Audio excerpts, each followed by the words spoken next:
Petrol பாத்தீங்க அப்படின்னா பல வேரியன்ட்ல வருது. இன்னைக்கு இப்போ நம்ம இந்தியா வந்து என்ன பண்ணிட்டு இருக்காங்கன்னா, வெல்கம் பேக், நான் Mugilan from Mars automotive designers powered by Osho. இப்போ என்னப்பா E20 அப்படின்னு பார்த்தீங்கன்னா எத்தனால் 20% அப்படின்றது.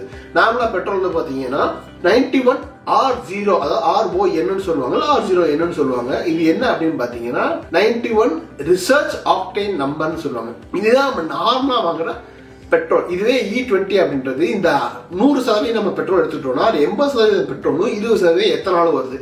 ஏன் அப்படின்னு பார்த்தீங்க அப்படின்னா இந்த எத்தனால் வந்து எரியும் போது இப்போ 100% 100 கார்பன் வெளியே வருது அப்படின்னா இந்த எத்தனால்ல கார்பன் இல்லை, 80% எரியும் பெட்ரோல். அப்போ 80% வந்து கார்பன் வெளியே. இந்த கார்பன் எமிஷனை குறைக்கிறதுக்கு தான் வந்து இந்த E20 வந்து எல்லா இடத்துலையும் புஷ் பண்ணிட்டு இருக்காங்க.